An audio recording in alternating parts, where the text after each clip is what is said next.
सहनावतु सहनौ भुनक्तु सह वीर्यं करवावहै तेजस्विनावधीतमस्तु मा विद्विषावहै। ओम शांति शांति शांति।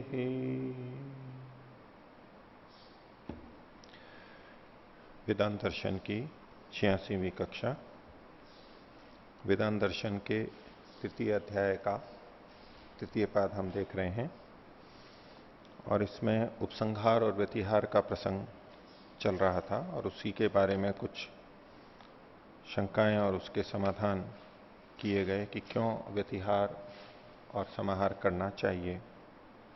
तो 45वें सूत्र तक हमने पिछली कक्षा में देखा था। वो पिछले पाठ में से किन्हीं को कुछ पूछना है तो पूछ सकता है। हाँ, 42 सूत्र के भाष्य में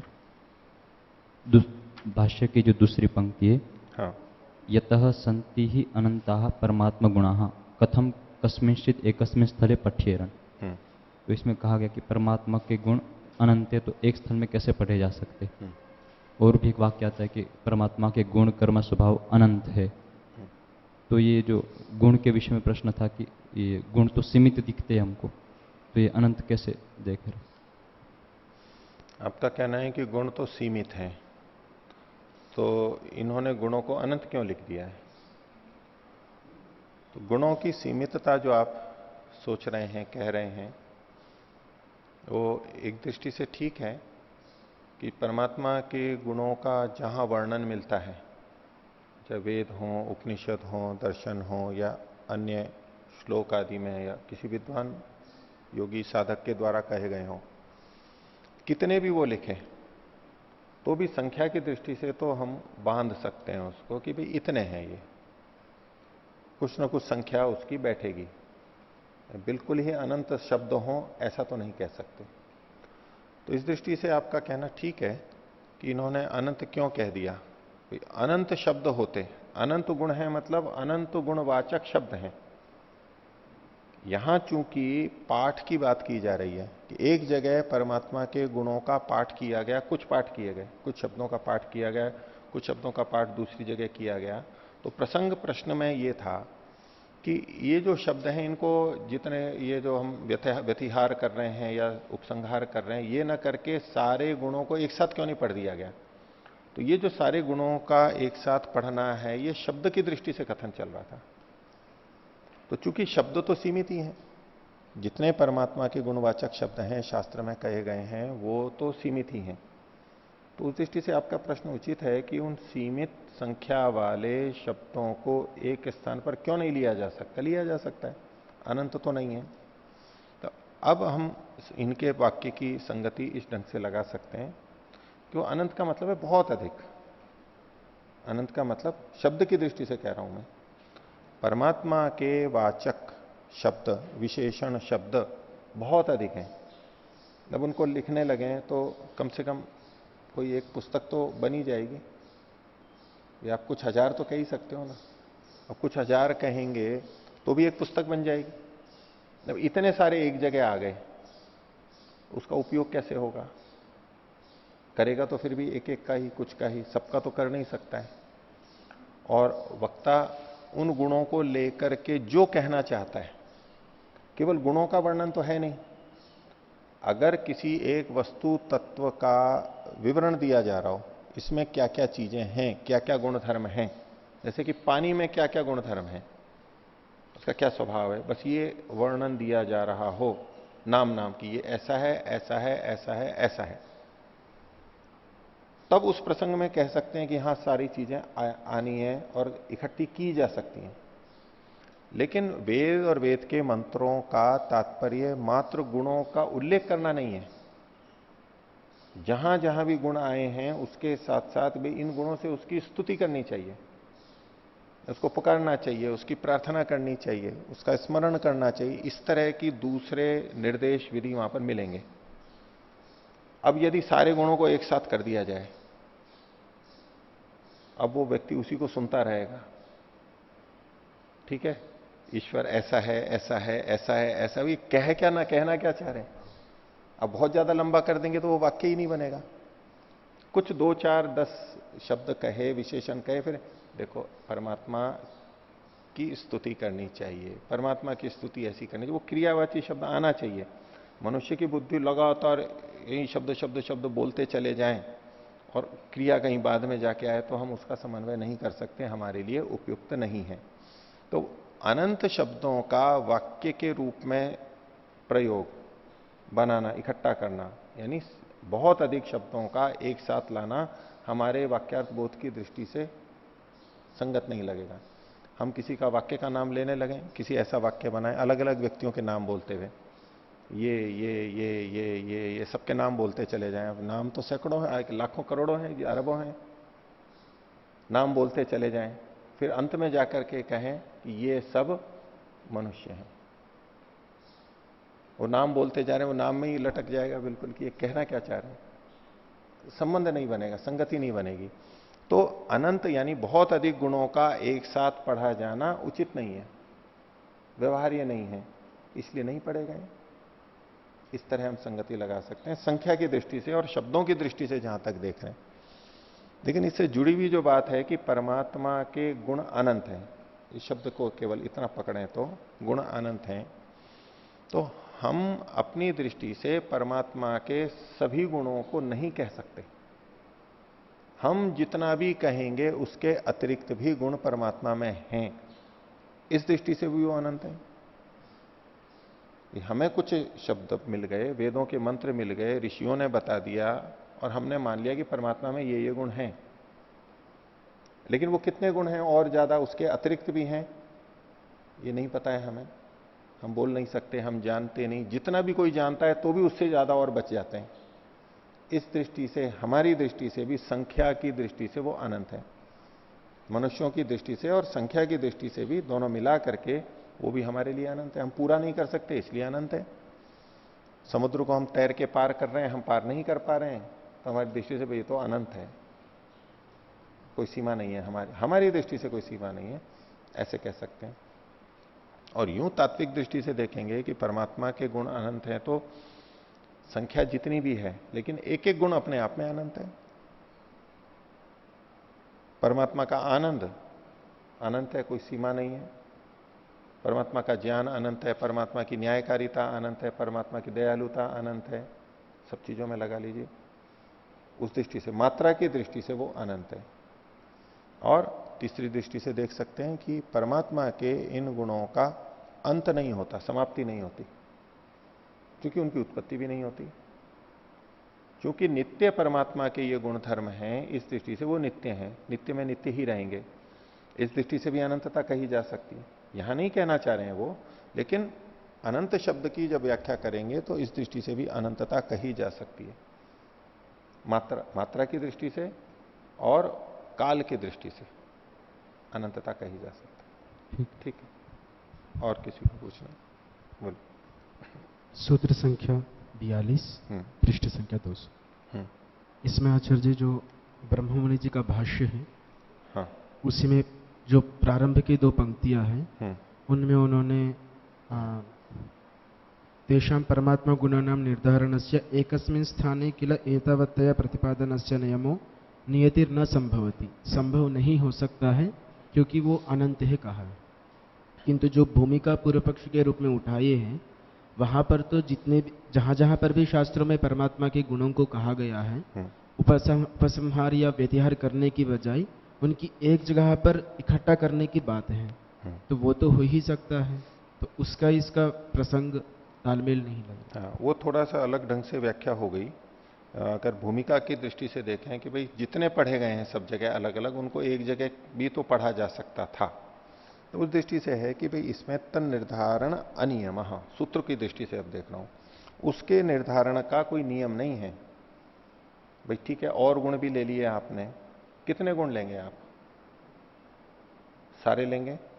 तो इसमें जो लेखक है उसको आप बांध नहीं सकते, उसमें कोई नियम नहीं है कि इसको इतने ही गुण देने चाहिए। कोई एक व्यक्ति किसी वस्तु का या व्यक्ति का वर्णन करता है भिन्न भिन्न प्रसंगों में, और वो उसके भिन्न भिन्न गुणों को बता देता है परिचय देते हुए कि ये ऐसा है। और जिस समय परिचय दे रहा होता है वहां कोई नियतता नहीं होती है कि आपको ये सारे गुण इतने बताने ही हैं। उसमें तो अनियम है, आप 2 भी बता सकते हो, 1 भी बता सकते हो। विशेषणों से संकेतित करना है कि ये वो व्यक्ति है, ये इस गुण वाला। अनेक भी कर सकते हो, अधिक भी कर सकते हो। तो प्रतिपादन में कोई नियम नहीं है कि सारे एक साथ आने ही चाहिए तभी वर्णन होगा, ये कोई नियम नहीं है।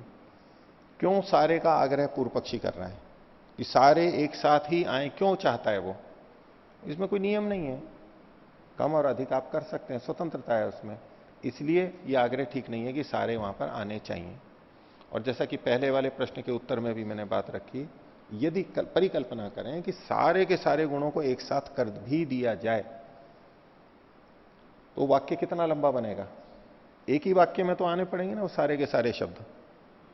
परमात्मा ये है, जैसे कि दूसरे नियम सारे के सारे ईश्वर सच्चिदानंद स्वरूप और ये है, उसी की उपासना करनी योग्य है, इस तरह का है, और उसी की उपासना करनी होगी। ये तो चलो कुछ ही शब्द हैं, हम संगति लगा लेते हैं। और अगर कोई बोला जा रहा है, बोले जा रहा है, सारे शब्दों को इकट्ठा कर देंगे, फिर उसी की उपासना करने, वो तो बाद में चला जाएगा, वो इधर ही उलझ करके रह जाएगा, वो व्यवहारिक नहीं है।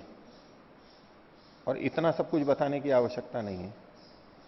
हमें उसको संकेतित करना है, कुछ विशेषणों से ही संकेतित हो जाता है, व्यक्ति ने पता लग जाता है। ठीक है, और गुण भी बताने हैं तो भिन्न ढंग से कर सकते हैं। अब किसी एक व्यक्ति को संकेतित करना है, आपको संकेतित करना है किसी को, तो कैसे करेगा वो? आपके सारे गुणों को बता के करेगा संकेतित? आवश्यक नहीं है। कुछ विशेषताएं ऐसी जो औरों से भिन्नता पैदा करती हो, उसको बता करके कह देंगे भी सोमशेखर जी ये हैं, और भी गुण है। दूसरा कोई अन्य व्यक्ति आपको संकेतित करना चाह रहा हो, बताना चाहता हो, वो भिन्न गुणों का वर्णन करते हुए भी आपको संकेतित कर सकता है, संदर्भ के अनुसार आपके रंग रूप से कर सकता है, आपके ज्ञान के आधार पर कर सकता है, आपके निवास के स्थान पर कर सकता है, आपकी बोलचाल कैसी है कि जो ऐसा बोलते हैं वो हैं, जिनके ऐसे वाल हैं वो हैं, जिनकी कदकाठी ऐसी वो है, तो जिस दिन उन्होंने वो कार्यक्रम दिया था या प्रवचन दिया था वो हैं। अपने अपने प्रसंग से हम संकेतित कर सकते हैं। सबके सब करें ये आवश्यक नहीं है, क्योंकि थोड़े से भी काम चल जाता है उतने वहां पर अंश में। और जो आपको संकेतित कर रहे हैं उनमें अलग अलग व्यक्ति अलग अलग चीजों का प्रयोग करते हुए भी यदि एक से दूसरे को ले लेते हैं, कोई ले सकते हैं, यही उपसंहार व्यतिहार है। इसलिए एक जगह आने का कोई नियम नहीं है, इस तरह से हम इसको ले सकते हैं। ठीक है सर जी। दूसरा प्रश्न है, 40 और 41वां सूत्र का जो ब्रह्ममुनि जी ने व्याख्या की है, सूत्रार्थ किए हैं, उसमें उन्होंने इस एक वाक्यता को करते हुए सूत्र क्रम को बदले हैं। पहले बाद वाला सूत्र का अर्थ किए हैं, फिर पहला वाला सूत्र का अर्थ किए हैं। क्या ये उचित है? हाँ, तो प्रश्न आपका इस तरह से बन रहा है कि 2 सूत्रों को एक बना दिया, एक वाक्यता करके एक साथ पढ़ा। सूत्र तो 2 ही मान रहे हैं। तो 40वां सूत्र था आदराद अलोपः, और फिर का उपस्थित अतद वचनात्, अतस्तद वचनात्, ये जो कहा गया। तो ये ठीक है कि इन्होंने एक वाक्यता बनाई और भाष्य करते हुए पहले उपस्थित अतस्तद वचनात् को लिया और उसके बाद में आदराद अलोपः को लिया, आगे पीछे कर दिया। तो प्रथम दृष्टया तो ये लगेगा कि इन्होंने सूत्र को बदल दिया। भाई ऐसा ही होता तो सूत्रकार भी आगे पीछे कर देते। ये केवल शैली का भेद है, उसमें कोई अंतर, अर्थ में तो कोई अंतर आएगा नहीं। और ये थोड़े भाष्यकार की अपनी शैली की स्वतंत्रता है, वो अधिक उसको सरल मान करके इससे अधिक स्पष्ट होगा, उन्होंने ऐसा कह दिया। इन 2 सूत्रों में आप देखेंगे आदराद अलोपः, ये तो उनकी प्रतिज्ञा हुई, और उपस्थित अतस्तद वचनात् ये हेतु के रूप में प्रस्तुत किया गया है। क्योंकि ऐसा है इसलिए ऐसा है। तो दोनों शैलियां हैं। सामान्यतया प्रतिज्ञा देने के बाद में हेतु को प्रस्तुत किया जाता है, जैसा कि पंचावयव की प्रक्रिया में होता है। लेकिन यदि कोई विपरीत भी करता है, पहले हेतु दे और फिर बाद में प्रतिज्ञा को कहे, वो भी लोक में देखा जाता है, खूब प्रयोग मिलेंगे, शास्त्रों में भी प्रयोग मिलेंगे। तो इसलिए आगे पीछे ये थोड़ा व्याख्याकार की अपनी स्वतंत्रता है। और इसको एक आप और अन्य ढंग से भी ले सकते हैं। यहां तो चलो 2 सूत्र हैं और उनमें क्रम में भेद किया गया। यदि एक ही सूत्र होता है और एक सूत्र में अनेक शब्द होते हैं, अनेक शब्दों में भी जब वहां अन्वय करते हैं ना, ये प्रश्न तो वहां भी उठाया जा सकता है कि जब सूत्रकार ने सूत्र की रचना में शब्द इस ढंग से लिखे हैं, तो अन्वय अर्थ करते हुए आप पहले दूसरा शब्द ले लिया, फिर आगे वाला लिया, जिसको हम अन्वय नाम से बोलते हैं, शब्दों को आगे पीछे करके करना, तो ये क्यों? ये क्यों? जैसा लिखा है उसी तरह करना चाहिए। तो ठीक है, वैसा ही कर सकते हैं और वैसा करना चाहिए, उससे भी अर्थ आ जाता है, लेकिन समझने के लिए अन्वय किया जाता है। प्रधान जी ने प्रवचन में आपके कहा ही होगा, आपने सुना है ना कि अन्वय किन के लिए है?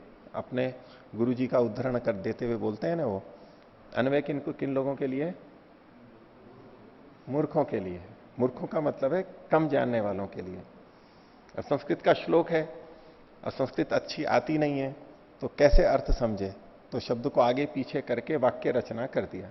अब कविता और सूत्र तो ऐसे होते हैं जिसमें वाक्य की तरह से वैसे नहीं होता है, आगे पीछे होता है, उसका शब्द का सौंदर्य लाने के लिए, काव्य लाने के लिए आगे पीछे किया जाता है। अर्थ करते समय वो जो जानते हैं वो अपने आप जोड़ लेते हैं उसको, उनको समझ में आ जाता है। लेकिन जो भाषा से परिचित नहीं है उनको आगे पीछे करके सही जगह बैठा करके बताना पड़ता है, तो समझ में आता है। वेद मंत्रों के साथ सब जगह ऐसा है, वो अन्वय करते हैं, क्योंकि वाक्य रचना हमारी बन नहीं पाती, हम नहीं बना पाते हैं, हमारे लिए वो सहज सरल नहीं है, इसलिए अन्वय किया जाता है। ये हमारी अल्पज्यता है इसलिए। और जो जानते हैं उनको कुछ भी अंतर नहीं पड़ता, वो तो वैसा का वैसा ही स्वीकार कर लेते हैं। तो ये प्रश्न तो एक सूत्र पे भी हो सकता है। तो जैसे एक सूत्र में आगे पीछे करने में हमें दोष नहीं प्रतीत होता, आपको दोष नहीं लग रहा है, तो ऐसे जब दो सूत्रों की एक वाक्यता कर ली, किया जा सकता है, स्वीकार्य है, इसमें कोई अड़चन वाली बात नहीं है। हाँ ठीक है। और बोलिए। अच्छा जी, 42वें सूत्र में ये जो अंतिम दो शब्द हैं, पृथग्य अप्रतिबंध फलम, इसकी व्याख्या समझ में नहीं है। अंतिम पंक्ति 201 पृष्ठ पे। हाँ, तो ये पृथग्य प्रतिबंध है, मतलब पृथक ही, पृथक ही, तो अलग अलग कर लेंगे, जैसा कि इन्होंने भाष्य में आप देखिए 201 पृष्ठ पर पहली पंक्ति के अंदर, तदृष्टे है पृथक ही फलम अप्रतिबंध। तो पृथग्य जो है ना, पृथग्य प्रतिबंध, तो पृथक ही अप्रतिबंध, ये तो तीन शब्द खोल दिए अलग। तो पृथक मतलब तो अलग, ही मतलब तो ही जैसे हिंदी में हम बोलते हैं, अप्रतिबंध उसका प्रतिबंध नहीं है। तो उसमें इन्होंने जो अन्वय किया है जिस ढंग से, तो पृथक ही फलम अप्रतिबंध, इसके फल का प्रतिबंध नहीं है। पृथक एव फलम अस्ति अप्रतिबंध।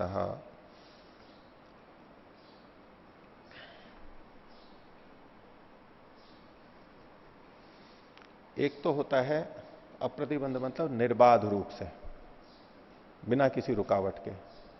यहां जैसे कहते हैं ये प्रतिबंधित क्षेत्र है, तो वहां पर बाधा होती है, निर्बाध रूप से नहीं जा सकते। अप्रतिबंधित क्षेत्र है, अप्रतिबंधित कहें तो कोई भी आ जा सकता है। तो इसमें फलम ही अप्रतिबंध का एक अर्थ यह होगा कि इसका जो फल है वो निर्बाध है, उसमें कोई रोक टोक नहीं है, आप इसको कुछ भी उपसंहार आदि कर लीजिए, कोई अंतर नहीं आने वाला है फल के साथ में जब जोड़ेंगे। दूसरा जो इन्होंने आगे व्याख्या की है, यद एकस्मिन स्थले ये खलु परमात्मनो गुणा प्रतिपादिता तत्र स्थले न प्रतिबंधा, न ही केवलम एतावंता एवं प्रतिबंधेन परमात्मनो गुणा संति किंतु अन्येपि अनुसंधेया।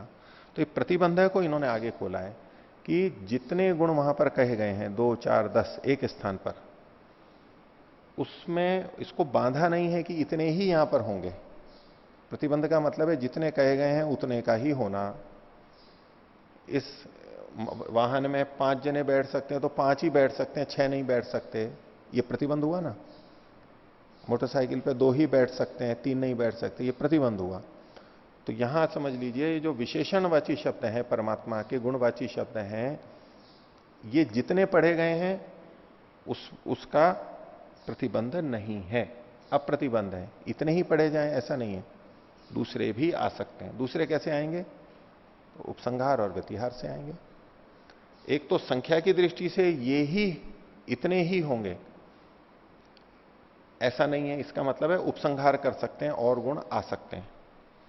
दूसरा है कि ये ही होंगे, जो गुण वहां पढ़े गए हैं, जो नाम पढ़े गए हैं वे ही होंगे, ऐसा भी प्रतिबंध नहीं है। इसका मतलब है उनसे भिन्न भी हो सकते हैं, इतने ही होंगे और ये ही होंगे, दो अलग अलग तरह से हो गया। इस वाहन में, इस कार के अंदर 5 व्यक्ति बैठ सकते हैं, इतने ही बैठ सकते हैं, 6 नहीं बैठ सकते, 5 ही बैठ सकते हैं। वो 5 कौन से होंगे उसमें कोई प्रतिबंध नहीं है, ये या वो या ये कोई भी हो, होंगे 5 ही। तो कितने बैठ सकते हैं, तो 5 बैठ सकते हैं। यहां जितने गुण कहे गए हैं उतने ही रहेंगे, उससे अधिक नहीं होंगे। एक अलग बात ये हुई। और दूसरा, ये ही बैठ सकते हैं, ये ही शब्द होंगे। भाई इस गाड़ी में ये व्यक्ति ही बैठेंगे, दूसरा कोई नहीं बैठ सकता। किसी को हम बदलना चाहें तो नहीं, ये ही व्यक्ति बैठेंगे। तो ये ही व्यक्ति बैठेंगे, ये ही शब्द इस वाक्य में आएंगे, ऐसा भी प्रतिबंध नहीं है, इसका भी अप्रतिबंध है। तो इतने ही होंगे, इससे तो उपसंहार की पुष्टि हो गई, उपसंहार किया जा सकता है। ये ही होंगे, ये ही होंगे, संख्या तो वही है लेकिन बदल रहे हैं, इससे व्यतिहार को भी ले लिया गया है। ठीक। और हाँ। ये फल का यहाँ पे क्या मतलब है? हाँ, फलम। इन गुणों को बोलने से जो फल आता है, परिणाम आता है, वो समान है। ये व्याख्या थोड़े दूसरे ढंग से है। ऊपर जो इन्होंने लिखा, इन्होंने तयो उपसंहार व्यतिहारयो दिष्टे है तत्त स्थले पृथक एवं फलम अस्ति अप्रतिबंधा। फलम अप्रतिबंधा, ये जो अलग अलग स्थल हैं, आप उपसंहार और व्यतिहार जिन स्थानों पर किया गया है, जिन स्थानों पर उपसंहार और व्यतिहार किया गया है, उन स्थानों पर फल निर्बाध रूप से मिलेगा, फल में रुकावट नहीं आएगी। उपासना का जो फल है वो मिलेगा। उपसंहार व्यतिहार करने पर भी फल में प्रतिबंध नहीं है। अगर उपसंहार व्यतिहार किया है तो प्रथम दृष्टिया कहने लगेंगे ना भाई फिर तो फल नहीं मिलेगा, क्योंकि आपने बदलाव कर दिया है। जिस फल की बात कही गई थी, जिन गुणों को लेकर के आपने उन गुणों को बदल दिया है, तो फल में भी फल नहीं मिलेगा, फिर बदलाव कर दिया। तो बोले नहीं, फल तो फिर भी मिलेगा, फल में कोई प्रतिबंध नहीं है, अप्रतिबंध है। ठीक है, तो आगे देखेंगे। तो वेदांत दर्शन के 3 अध्याय का 3रा पाठ हमारा चल रहा है, और पिछली कक्षा का अंतिम सूत्र हमने 45वां देखा था, जिसमें पूर्व पक्षी ने उपसंहार व्यतिहार पर एक आक्षेप किया है कि जब हम कहीं से दूसरे शब्द को ला रहे हैं, बदल रहे हैं, तो जो शब्द वहां पहले से हैं उनकी तो प्रधानता हो जाएगी, क्योंकि उनका वही स्थान है, वहीं पर ही वो है। और दूसरे जो आएंगे दूसरी जगह से, वो गौण हो जाएंगे, वो मुख्य नहीं कहलाएंगे। तो ये अंतर पड़ जाएगा, ये दोष आएगा। परमात्मा के गुणों में न्यूनाधिकता हो जाएगी, कोई कम और कम महत्व वाला, कोई अधिक महत्व वाला, ऐसा हो जाएगा। इस तरह से ये एक दोष दिखाया था। और इसी तरह से दूसरे ढंग से इसी दोष को अगले सूत्र में भी बता रहे हैं, फिर इसका समाधान आगे देखेंगे। तो 46वां सूत्र देखिए, इसकी भूमिका है पुनः पूर्व पक्षम दृढ़यति। ये जो अगला सूत्र है, ये पूर्व पक्ष को ही और पुष्ट करने के लिए कहा गया है। सूत्र है अतिदेशाच, अतिदेश के कारण से भी। अतिदेश मतलब अर्थ में बताएंगे ही, अतिक्रमण करके जो कथन किया जाता है, आदेश किया जा रहा है, दिष्ट किया जा रहा है, संकेत किया जा रहा है, उसके कारण से भी। वो अतिदेश किस तरह होता है वो आगे बताएंगे। खोल रहे हैं, अतिकृत्य देश, अतिक्रमण करके, जिसको हम अतिक्रमण कहते हैं। क्रमण मतलब तो चलना या गति करना, और अति का मतलब है सीमाओं का उल्लंघन कर जाना, ये अतिक्रमण कहलाता है। जितना वहां पढ़ा गया उसी को पढ़ना, तब तो अतिक्रमण नहीं कहलाएगा। और उसमें बदलाव कर दिया तो ये हमने जहां जो लिखा हुआ था उसमें बदलाव करने के कारण इसको अतिक्रमण कहेंगे। तो ये कहलाएगा अतिकृत्य देश है, अतिकृत करके, अतिक्रमण करके देश करना। देश को इन्होंने आगे खोल दिया निर्देश, अतिक्रमण करके निर्देश कर देना। अतिकृत्य देशो निर्देश अतिदेश, इसको यहां पर अतिदेश कहा। दूसरे ढंग से कर रहे हैं, उपरिष्टात निर्देशो अतिदेशो, ऊपर से कोई निर्देश कर देना अलग से। जो नियम बने हुए हैं वो चल रहे हैं, अब ऊपर से किसी ने और नया आदेश कह दिया कि नहीं यहां ऐसा करो, ये ऐसा करना चाहिए, तो ये उपरिष्टात, ऊपर से कोई अलग चीज थोप देना, ले आना, इसको भी अतिदेश कहेंगे। जो सामान्यतया नियम निर्देश चल रहे हैं उसमें ऊपर से कुछ कहते नहीं ये तो ऐसे होगा, नियमानुसार जो चल रहा है, किसी ने कहा यज्ञ में ये ऐसे ऐसे बैठना है, लेकिन अलग से बड़े अधिकारी ने कुछ निर्देश कर दिया नहीं यहां ये होगा। अब ये निर्देश क्या हो गया, ऊपर से आदेश आया है, ऊपर से ये आया है, इसको भी अतिदेश के रूप से कहा। तो उपरिष्टात निर्देशो अतिदेश, ये दूसरा अर्थ हुआ, हम अलग से ले आए। और कह रहे हैं अन्य धर्म से अन्यस्मिन निर्देशो अतिदेश, अन्य धर्म का यानी गुण का किसी दूसरे स्थान पर निर्देश कर देना, इसको भी अतिदेश कह देते हैं। वहां जो शब्द नहीं था उसको ले आना, तात्पर्य इन तीनों का एक ही है लगभग। ने कहा अतिदेश, इसको उदाहरण के रूप में प्रस्तुत कर रहे हैं। सत्यकाम आदि नाम अतिदेशात, सत्यकाम आदि गुणों का अतिदेश, अतिदेश से अन्यत्र उपरिष्टात पठनात्, अन्य स्थलों पर ऊपर से उसको वहां डाल देना, जोड़ देना। इससे भी पूर्व तो वर्तमानानाम धर्माणाम पूर्व विकल्प प्राथमिक भावो मुख्य भाव, तो ऐसा करने पर भी पहले से जो वहां पर विद्यमान है उन धर्मों का पूर्व विकल्प होगा, प्राथमिक भाव होगा, मुख्य भाव होगा। पश्चात अतिदिष्टानाम धर्माणाम गौण भाव इति, और जो बाद में आए हैं उनका गौण भाव ही होगा। इति दोष है, ये दोष आ जाएगा पूर्ववत अवतिष्ठते ही, जैसे पिछले सूत्र में कहा गया था ये दोष वहां भी होगा। तस्माद उपसंहार व्यतिहारो अयुक्त हो, इसलिए उपसंहार और व्यतिहार नहीं करने चाहिए, न्यूनाधिकता का दोष आएगा। अब विभिन्न प्रसंगों में हम मनुष्यों के व्यवहारों में देख सकते हैं इसको, कि कहीं ठहरने के लिए 10 व्यक्ति आए हैं और उनके लिए व्यवस्था कर दी है, ये कमरे दे दिए उनको। अब ऊपर से 2-3 जने और आ गए, बोले इनको भी रखो। अब वहां कमरे के अंदर बिस्तर की मान लो न्यूनता है या तख्त की न्यूनता है, तो वहां नीचे सुलाना हुआ तो नीचे कौन सोएगा वहां पर, किसको सुलाना चाहिए युक्ति से? व्यक्ति समान है, व्यक्तियों में भेद मत कर लेना, नहीं तो वो कहेंगे नहीं जी बड़े व्यक्ति को ऊपर सुला दो, छोटा नीचे सो जाएगा। व्यक्ति समान है। अब किसको होगा? जो बाद में आया है उसको सहन करना पड़ेगा, क्योंकि पहले वाले तो वहां पर थे ही, वो तो पहले से तय ही थे, जिनका आरक्षण था वो तो थे ही। और जो बाद में कोई आ गया और बोले चलो इसको भी कर लो, वो कहे जी मेरे को भी सीट दो बराबर। तो भाई हम तो पहले से आए हुए हैं, हमारा आरक्षण है, अब आप हमारे को नहीं कर सकते। हाँ, उसका अगर पहले होता तो वो स्वीकार्य हो जाता। अब अगर कोई दूसरा आया है तो बैठेगा तो वो किनारे पे बैठेगा थोड़े से, उसका गौण भाव तो रहेगा ही। भोजन बना हुआ है जिनके लिए पहले से निर्धारित है, इतने व्यक्ति हैं, और फिर और 5-10 अतिथि आ गए, तो अब क्या करेंगे? अब ठीक है हम बराबर करके भी ले लेते हैं, लेकिन सामान्य दृष्टि से अतिथि हैं तो भाई जो बिना कहे आए हैं तो ठीक है, जैसा है वैसा बचेगा वो ले लो, और क्या है, गौण भाव तो वहां पर प्रसक्त तो होगा ही। तो इसी तरह से जो वहां पर मुख्य हैं उसमें जो अतिदेश करके ऊपर से और कह दिए गए हैं उनको मुख्य स्थान नहीं दिया, उनको नहीं होगा, उनकी फिर मनमर्जी नहीं चलेगी। अब एक सीट के ऊपर बस के अंदर 3 जने बैठते हैं और बैठते हैं, और जो पहले से बैठे हुए हैं तो फिर भी आग्रह कर सकते हैं कि मैं यहीं बैठूंगा, और ये जो बाद में आए हैं उनको तो जैसा मिला है बैठना पड़ेगा।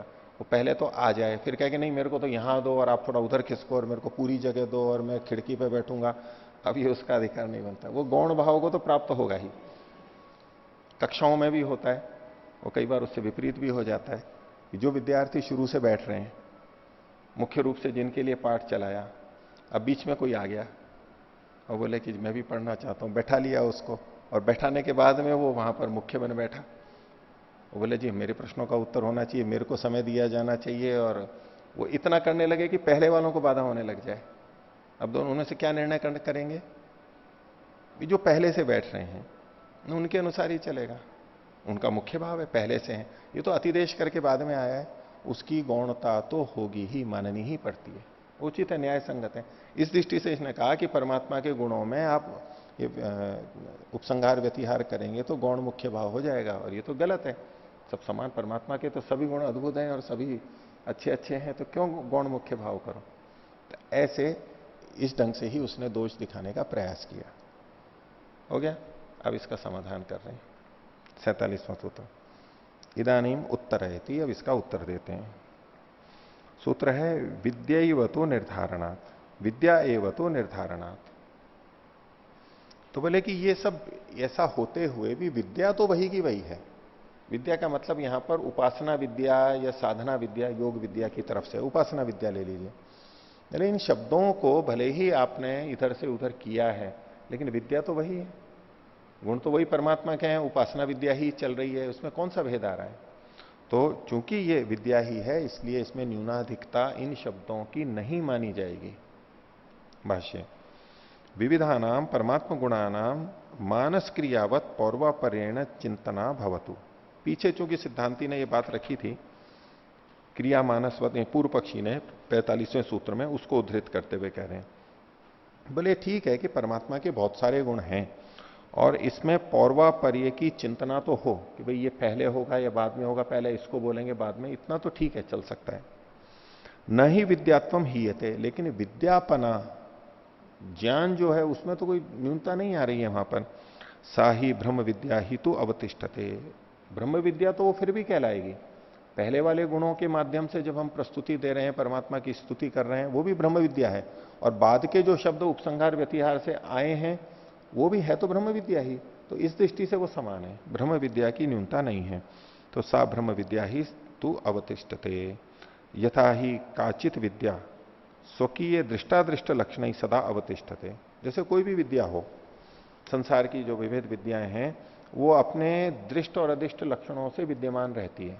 दृष्ट अदृष्ट का मतलब है कि किसी विद्या के कुछ गुण तो हमें पता है, वो दृष्ट हैं, और कुछ नहीं पता है, वो अदृष्ट हैं। ज्ञात और अज्ञात की दृष्टि से या प्रकट अप्रकट की दृष्टि से दृष्ट और अदृष्ट शब्दों का प्रयोग कर सकते हैं।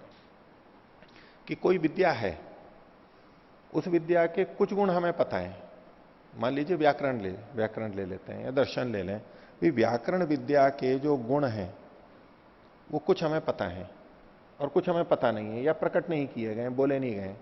तो उसका ये मतलब थोड़ा है कि उसके बाकी के जो गुण हैं वो हीन है या नहीं लिए जाएंगे, बोले नहीं है, वहां पर कुछ बोल दिए हैं भी व्याकरण की ये विशेषता है, बस इतना ही है। कुछ प्रकट कर दिए गए, कुछ अप्रकट रूप में है, लेकिन गुण तो सारे के सारे व्याकरण के ही हैं, व्याकरण की विशेषता ही है। वो विज्ञान की विशेषता है, विज्ञान के कुछ गुण बता दिए, कुछ गुण नहीं बताए।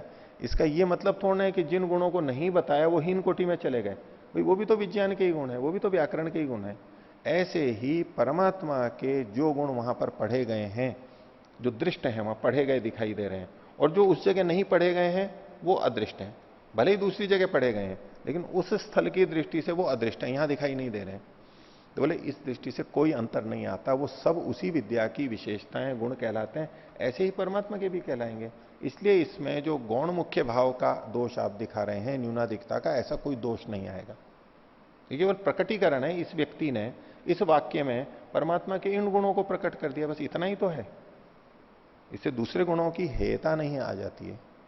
तो विद्या के अपने दृष्ट और अदृष्ट लक्षण होते हैं, हमेशा रहते हैं। तथा एव ऐशा प्रोक्ता प्रोक्त धर्म ही परमात्मा गुण चिंतन रूपा ब्रह्म विद्या ही अवतिष्ठते। तो उसी प्रकार से जैसे यहां पर ये ब्रह्म विद्या कही गई है परमात्मा के गुणों से, उसके भी व्यक्त और अव्यक्त, दृष्ट अदृष्ट दोनों गुण होते हैं। न विद्यात्वाच्यवते, विद्यात्व से कोई भी धर्म च्युत नहीं होता है, वो सब परमात्मा की विशेषता को बता रहे होते हैं। कुतः, क्यों ऐसा है? तो कहा निर्धारणात्, हेतु दिया। भाष्य, सर्वई दृष्टादिष्ट ही प्रोक्ता प्रोक्तर्वा गुण ही परमात्मनो निर्धारणम निश्चयो यावद अवधारणम अनुभव साक्षात्कारो व भवती इति यतः। निर्धारण के कारण से, किसका निर्धारण कहा? तो सभी दृष्ट और अदिष्ट, दृष्ट और अदिष्ट को ही दूसरे शब्दों में खोल दिया उन्होंने, प्रोक्त अप्रोक्तर्वा गुण ही। प्रोक्त का मतलब कहे गए, उस वाक्य में जो गुण कहे गए, और अप्रोक्त का मतलब जो गुण उस वाक्य में नहीं कहे गए। तो प्रोक्त हो चाहे अप्रोक्त हो, उन सब गुणों से परमात्मा का ही निर्धारण तो किया जा रहा है। इन सब से परमात्मा का ही तो निर्धारण किया जा रहा है। निर्धारण को आगे खोल दिया निश्चय, निश्चय किया जा रहा है परमात्मा ऐसा ऐसा है। निश्चय को और आगे खोल दिया, यथावत धारणम, अच्छी प्रकार से जैसा वो है वैसा धारण करना। इस गुण से भी परमात्मा को यथावत धारण किया जा रहा है, इस विशेषण से, इस शब्द से भी परमात्मा को यथावत धारण किया जा रहा है। तो यथावत धारण, यथावत निश्चय, यथावत निर्धारण, ये तो समान है। यथावत धारणम, उसको और आगे खोल दिया है, अनुभव, परमात्मा का अनुभव इन सभी शब्दों से किया जा सकता है। इससे भी परमात्मा का अनुभव होगा, उससे भी परमात्मा का अनुभव होगा। अनुभव शब्द दोनों तरीके से प्रयोग किया जा सकता है। जिसको कि हम प्रत्यक्ष कहते हैं उसको अनुभव कहेंगे, क्योंकि इन्होंने आगे लिखा है, इसके लिए अनुभव को आगे लिख दिया है, साक्षात्कार हुआ भवती इति यतः। साक्षात्कार मतलब प्रत्यक्ष और अनुभव। तो एक तो होता है ज्ञान की दृष्टि से हमने जान लिया परमात्मा ऐसे ऐसे गुण वाला है, उससे भी निश्चय होता है, अवधारण होता है, अभी अनुभव या प्रत्यक्ष नहीं हुआ है। और एक जब साक्षात समाधि में होता है उसको भी कहते हैं। और इसमें भी ज्ञान की दृष्टि से बहुत भिन्नता रहती है। प्रथम दृष्टिया जब हम किसी शब्द को लेते हैं तो एक अलग थोड़ा सा ज्ञान हुआ, विचारते विचारते शब्द तो वही रहता है लेकिन उसका अर्थ बहुत गंभीर होता चला जाता है। तो जब अर्थ की गंभीरता आ जाती है तो यूं लगने लगता है जैसे कि ये प्रत्यक्ष हो रहा है, ऐसा कि बिल्कुल प्रत्यक्ष हो रहा है, जबकि है वो ज्ञानात्मक ही। प्रत्यक्ष वैसा नहीं है, जो अनुभव होता है वो नहीं है, लेकिन लगने ऐसा लगता है जैसे कि ये अनुभव हो रहा है। इसलिए देखो इन शब्दों को इन्होंने कहा निर्धारणम, निश्चय, यथावधारणम, अनुभव, साक्षात्कार होगा। अलग अलग भी ले सकते हैं और इसको एक मिला करके भी ऐसा प्रतीति कर सकते हैं। तस्मात् तत्र पौर्वापर्यम न दोषार्हम। तो अगर वहां पर पूर्वापरता मान भी ली जाए कि पहले इसको बोलेंगे फिर आगंतुकों को बोलेंगे, उपसंहार वालों को बोलेंगे, तो भी इसमें कोई न्यूनाधिकता नहीं है। ये सब परमात्मा के निर्धारण निश्चय के लिए ही है, विद्या की तरह। तो विद्या एवतु निर्धारणा, विद्या है, ब्रह्म विद्या है, परमात्मा का ही इन सबसे निश्चय होगा, इसलिए कोई ये दोष नहीं है। आगे 48वां सूत्र एक और हेतु दे रहे हैं, दर्शनाच्च। पीछे निर्धारणात् था, दूसरे दर्शनाच्च। भाष्य, यथा यथा ही परमात्मनो गुणाश्चिंत्यन्ते तथा तथा तस्य परमात्मनो दर्शनम साक्षात्कार प्रवर्धते। यच्चोक्तम पूर्वमेव लिंग भूयस्त्वात् तद्धि बलीयः। बोले जैसे जैसे परमात्मा के गुणों का चिंतन किया जाता है वैसे वैसे परमात्मा का दर्शन यानी साक्षात्कार बढ़ता जाता है। अब ये दर्शन और साक्षात्कार दोनों ही दृष्टियों से देखना चाहिए। एक तो ज्ञान की दृष्टि से, जितना जितना हम जानते चले जाते हैं उतना उतना हमें ये बोध होता है मैं परमात्मा को और अधिक जान रहा हूं, मैं परमात्मा को और अधिक जान रहा हूं। अब यूं तो 8-10 शब्दों का जब हम ज्ञान कर लेते हैं शुरू शुरू में परमात्मा के बारे में, बच्चों को करा देते हैं तो भी लगता है ना हाँ परमात्मा को जान लिया मैंने। एक सामान्य व्यक्ति को पानी के बारे में बताएं कि देखो पानी ऐसा ऐसा होता है, ऐसा तरल होता है, प्यास बुझती है, जान लिया पानी को? हाँ जी जान लिया पानी। गाय को दिखाया ये गाय है, इस रंग वाली है, देखो 4 पैर वाली है, घास खाती है, दूध देती है, हाँ ये जान लिया गाय को। प्रतीति यही होगी कि गाय को जान लिया है। लेकिन अब एक शरीर शास्त्री या चिकित्सा शास्त्री उसको जानेगा, इसी तरह पानी को रसायन शास्त्री जानेगा या भौतिकविद जानेगा। जान तो वो भी रहा है लेकिन वो पानी को और अलग ढंग से जान रहा है। तो परमात्मा के भिन्न भिन्न गुणों को करते करते करते जान उसी को रहे हैं, लेकिन हम और अधिक अच्छी तरह जानने लगते हैं। उसका साक्षात्कार जैसा हमें लगने लगता है, अनुभव होने जैसा लगता है, और उससे हमारा मस्तिष्क रंग जाता है, जिसको इन्होंने पीछे 44वें सूत्र में उद्धृत किया था कि लिंग भूयस्त्वात् तद्धि बलीयः। वो इतना बलवान है, बड़ा है, ये हमारे अंदर रंग करके बैठ जाता है। आगे एक और आशंका का निवारण कर रहे हैं ये कि जब जिस प्रसंग में जिन गुणों को शास्त्र में कहा गया तो वही लेना चाहिए, दूसरा क्यों ले रहे हैं हम वहां पर? शास्त्रीय दृष्टि से एक उत्तर समाधान दे रहे हैं मीमांसा दर्शन की दृष्टि से। तो देखिए 49वां सूत्र, श्रुत्यादि बलीयस्त्वाच्च न बाधः।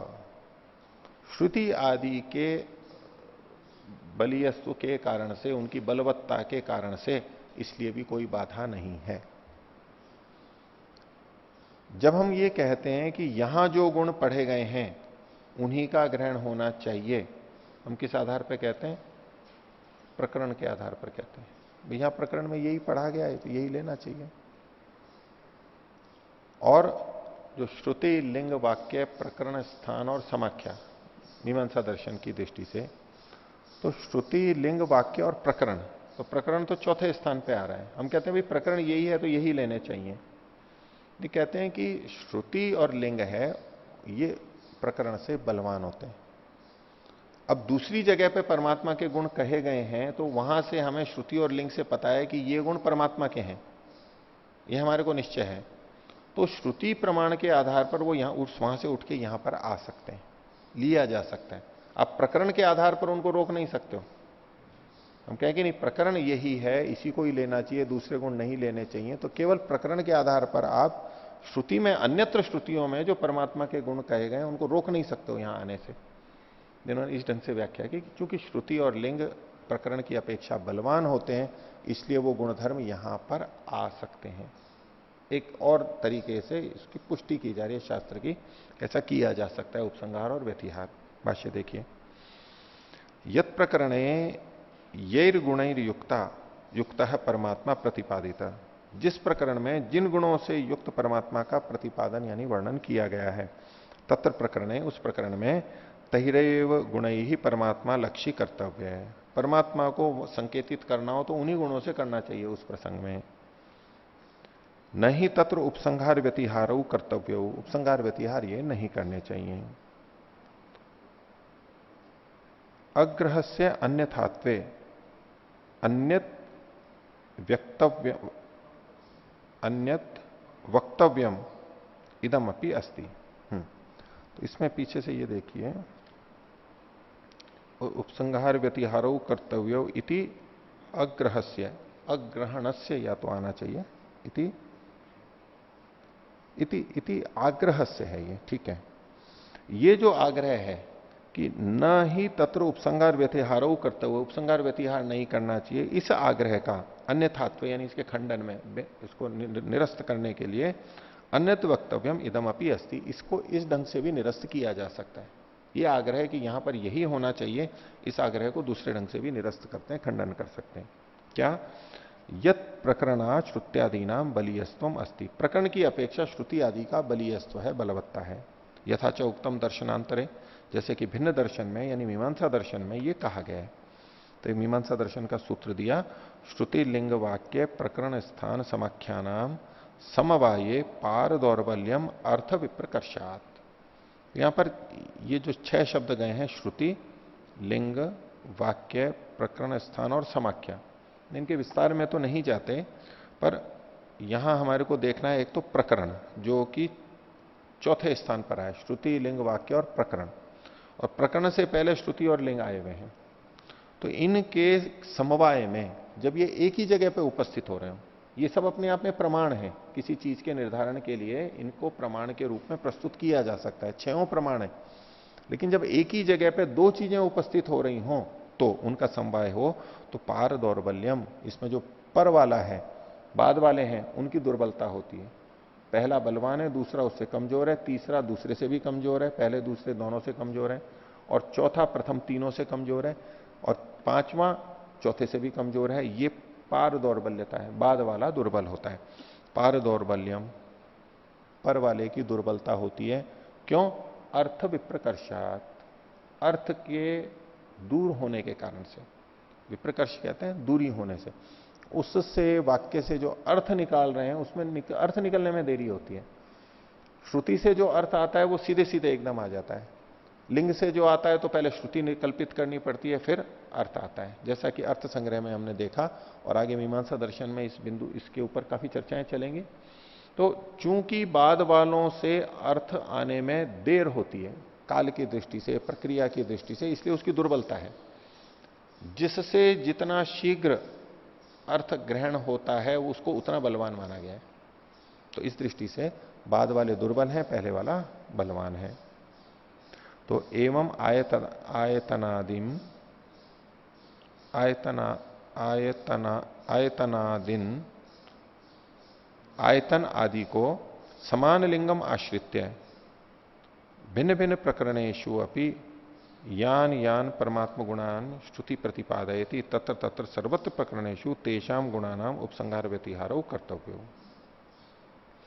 तो आयतन आदि में समान लिंग का आश्रय करके, ये समान रूप से हैं, भिन्न भिन्न प्रकरणों में जिन जिन परमात्मा के गुणों की श्रुति प्रतिपादित करती है, वहां वहां सर्वत्र प्रकरणों में उन गुणों का उपसंहार और व्यतिहार कर लेना चाहिए। ये तो इनकी प्रतिज्ञा है। क्यों कर लेना चाहिए? तत्त प्रकरणापेक्षया श्रुतेर्लिंग से च बलीयस्वाद, उन प्रकरणों की अपेक्षा श्रुति और लिंग के बलवान होने से। तो जब श्रुति कह रही है तो उसको उठा करके यहां भी लाया जा सकता है, उसमें कोई निषेध नहीं होना चाहिए। इन्होंने एक अलग ढंग से संगति लगाई है। तस्मात् न बाधा अतः प्रकरण प्रतिबंधो नास्ति, इसलिए प्रकरण का प्रतिबंध नहीं है कि इस प्रकरण में जिन गुणों को कहा गया है वो ही शब्द यहां पर रहने चाहिए, दूसरे भी आ सकते हैं श्रुति की बलवत्ता होने से। हो गया। आगे पुनर्दूषयति, पूर्व पक्षी फिर से इसका दूषण कर रहा है, इसको खंडित कर रहा है। क्या? 50वां सूत्र है, अनुबंधादिव्य प्रज्ञांतर पृथक्त्ववत् दृष्टश्च तदुक्तम। अनुबंध आदि से, अनुबंध कहते हैं जो कर्म किया जा रहा है उसके साथ में जो चीज जुड़ी हुई है, अनुबंधित होते हैं ना, अनुबंध जुड़ाव जो होता है। तो यहां फल को अनुबंध के रूप में माना जाता है कि ये कर्म किया है तो फल तो इसके साथ साथ ये आएगा ही, जुड़ा हुआ ही है उसके। तो अनुबंध आदि के प्रज्ञांतर पृथक्त्ववत्, अलग अलग तरह के जो कर्म होते हैं, प्रज्ञाएं होती, प्रज्ञा मतलब ज्ञान, वो चूंकि ज्ञान के भेद से फल का भेद होता है, ऐसे ही उपासना के भेद से उसके फल में भी भेद होगा, होना चाहिए। कहना ये इस तरह से चाहते हैं कि अलग अलग शास्त्रों में अलग अलग गुणों को लेकर के जो उपासना का विधान किया गया है परमात्मा का, उनका फल भी अलग अलग होना चाहिए। अलग अलग गुण हैं, शब्द हैं, तो अलग अलग ही फल भी होना चाहिए। भिन्नता है तो भिन्न ही अर्थ फल आना चाहिए। एक जो प्रथम दृष्टिया हम सबको प्रतीत होता है। और इसकी पुष्टि के लिए विभिन्न कर्म, कर्मकांड आदि कर्म, अलग अलग कर्म किए जाते हैं। बहुत सारे जो कर्मकांड के कर्म हैं उनके सबके अलग अलग फल बताए गए हैं। तो कर्म के भेद से फल में भेद आता है, ये सामान्य नियम युक्ति से हमें समझ में आता है। और वही बात जब हम इस उपासना प्रकरण में भी लगाते हैं तो हमें लगता है कि ये जो अलग अलग शब्दों का प्रयोग किया गया है, अलग अलग मंत्रों का प्रयोग किया गया है, तो इसका फल भी भिन्न भिन्न होना चाहिए। और जब हम ये स्वीकार कर लेते हैं कि भिन्न भिन्न शब्द हैं और भिन्न भिन्न फल होगा, तो अब उपसंहार और व्यतिहार में दोष सिद्ध होने लगेगा। जब इससे कोई फल निश्चित निर्धारित था, इस विशेष फल के लिए इन शब्दों का प्रयोग किया गया है, तो आप ये उपसंहार व्यतिहार करके भिन्न बदल क्यों रहे हो उसको? एक विशेष फल के लिए जब ये इन शब्दों का प्रयोग किया गया है, तो अगर आप इसमें हेरफेर कर दोगे तो फल में भी बदलाव आ जाएगा। क्योंकि हमें वो फल प्राप्त करना है, तो इसको, इन गुणों को परिशुद्ध रूप से ऐसा ही रखना चाहिए। ये एक प्रथम दृष्टिया मानस बनेगा। इस संदर्भ में ये बात कही जा रही है कि अनुबंधादिप्य प्रज्ञांतर पृथक्त्ववत्, तो जैसे फल आदि के अनुबंध और साधन दोनों ले लिए जाते हैं, आदि शब्द से साधनों को ग्रहण करते हैं, प्रज्ञांतर ज्ञानों के पृथकता के समान दृष्टश्च, और ऐसा देखा भी जाता है, शास्त्रों में वर्णन भी मिलता है। तो तदुक्तम, ये हमने पीछे जो बात कही है कि इसमें जो कि 45वें सूत्र में पूर्व पक्षी ने कही थी, इसमें दोष आएगा, इसलिए उपसंहार और व्यतिहार नहीं करने चाहिए। तो पूर्व पक्ष का ये सूत्र है, उसके भाष्य को देखते हैं। परमात्मनो या ही भिन्न भिन्न प्रकरण गता खलु उपासना संति, भिन्न भिन्न प्रकरणों में स्थित परमात्मा की जो उपासनाएं हैं, क्योंकि स्वरूप भिन्न है, ताहा प्रज्ञांतर पृथक्त्ववत् भिन्ना भिन्ना मंतव्या, भिन्न भिन्न ज्ञानों के समान इन उपासनाओं को भी भिन्न भिन्न समझना चाहिए। जैसे संसार में अलग अलग ज्ञान होते हैं, भौतिकी का ज्ञान, आध्यात्मिक ज्ञान, रसायन विज्ञान का ज्ञान, गणित का ज्ञान, जैसे ये ज्ञान अलग अलग हैं, विद्याएं अलग अलग हैं और इनके फल भी अलग अलग हैं, ऐसे ही यहां जो ये उपासनाएं हैं ये भी भिन्न भिन्न है और इनके फल भी भिन्न भिन्न होने चाहिए। संति ही प्रज्ञांतराणी पृथक पृथक, जैसे कि भिन्न भिन्न कर्म है, प्रज्ञाएं हैं, ज्ञान है, तो इन्होंने उस समय के हिसाब से एक उदाहरण दिया है। तद्यथा, शतपथ ब्राह्मण का ये वचन दिया है, कर्मकांड से जुड़ी हुई बात, लेकिन ये कुछ अलग ढंग से कही गई है। क्या? ते मनसा एवं आधीयन्ते, कोई विशेष कर्म है, उसके अंदर मन के द्वारा ही आधान किया जाता है। आधान मतलब अग्नि आधान जैसे करते हैं। तो एक तो भौतिक अग्नि का आधान करते हैं, जैसे स्थूल याग में, सोम में, यज्ञ आदि में करते हैं, तो इसमें मन से आधान किया जाता है। बाहर नहीं, मन से किया जाता है, अंदर अग्नि का आधान किया जाता है। तो कहा ते मनसा एवं अधीयंते, मन से तो आधान करते हैं। फिर कहा मनसा आचीयंते, और मन से ही उसमें चयन किया जाता है। संविधाओं का चयन है, इष्टिकाओं का चयन है, वो अंदर ही अंदर मन में ही किया जाता है, बाहर नहीं किया जा रहा है। मनसा एषु ग्रह अग्रीयंते, और मन से ही इन ग्रहों का ग्रहण किया जाता है।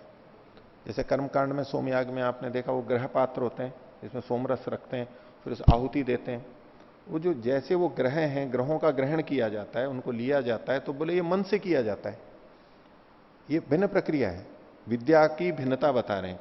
यहां देखो, मन से ही आधान, मन से ही चयन, मन से ही ग्रहों का ग्रहण किया जाता है। मनसा एषु ग्रह अग्रीयंते, मनसा अस्तुवंत, और मन से ही स्तुति करते हैं वहां पर।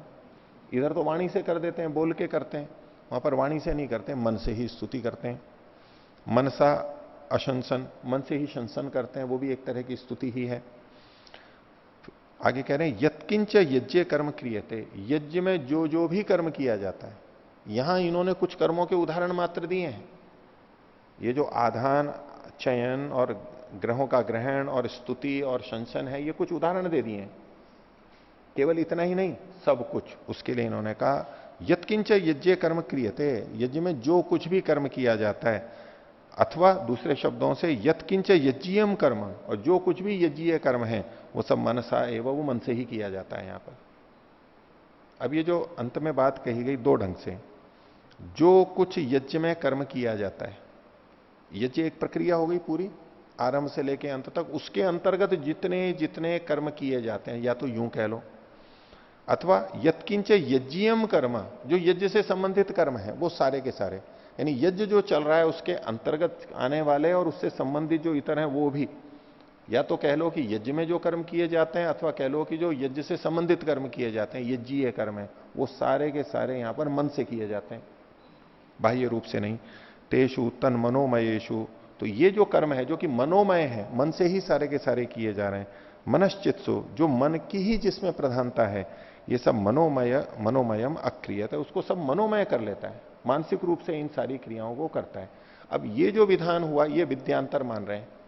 एक बाह्य रूप से, स्थूल रूप से करते हैं, एक मन में करते हैं, ये विद्यांतर हुआ। तो इति इमानी मनसा आधानादीनी प्रज्ञांतराणी पृथक पृथक संति, तो इस प्रकार से ये जो आधानादि क्रियाएं हैं जो मन से की जा रही हैं, ये उससे भिन्न है, इससे इनका फल भी भिन्न आएगा। तदवद भिन्न भिन्न प्रकरण कथा उपासना भी भिन्ना भिन्ना भिन्न भिन्ना स्युः, उसी प्रकार से अलग अलग प्रकरणों में कही गई उपासना भी भिन्न भिन्न होवे। क्यों होवे? अनुबंधादिभ्यो हेतुभ्य, अनुबंध आदि हेतुओं से। अनुबंध को आगे खोल रहे हैं। अनुबंध फलम, अनुबंध का मतलब है फल। अनुबंधित बसें होती हैं, इसका इससे अनुबंध हो गया है। अनुबंध को क्या बोलते हैं? इससे टाई हो गया है, कॉन्ट्रैक्ट। हाँ, कॉन्ट्रैक्ट करते हैं, अनुबंध हो जाता है ऐसे।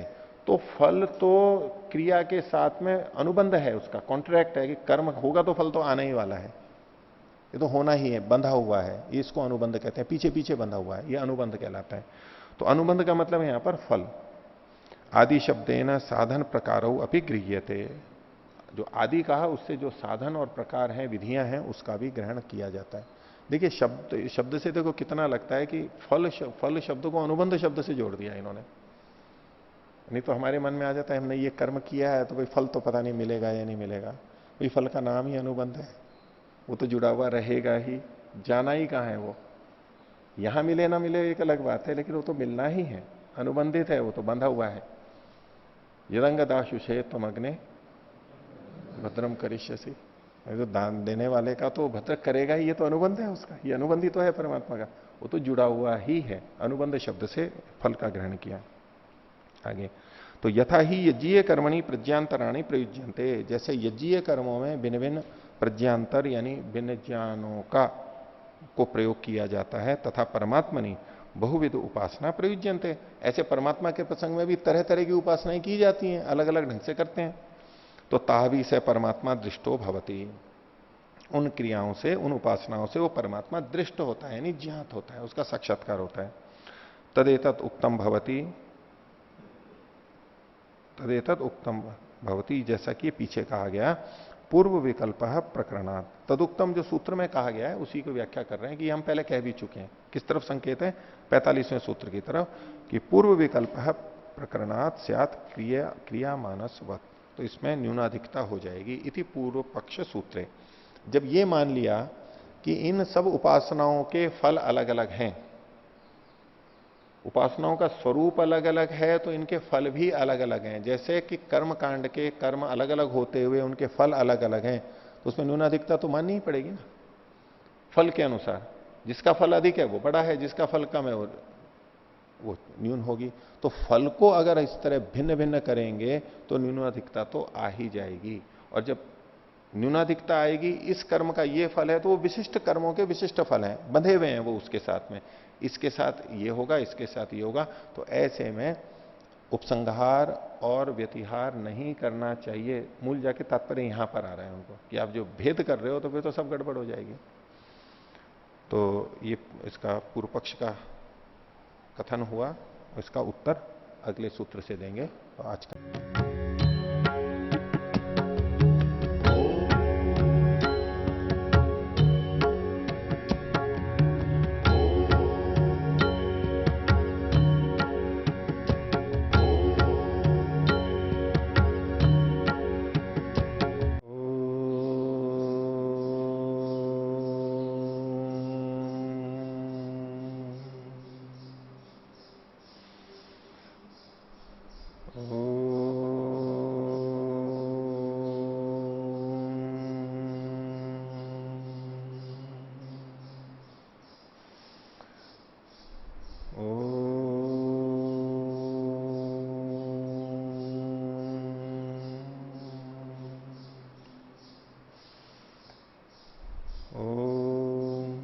सहनावतु सहनौ भुनक्तु सह वीर्यं करवावहै तेजस्विनावधीतमस्तु मा विद्विषावहै।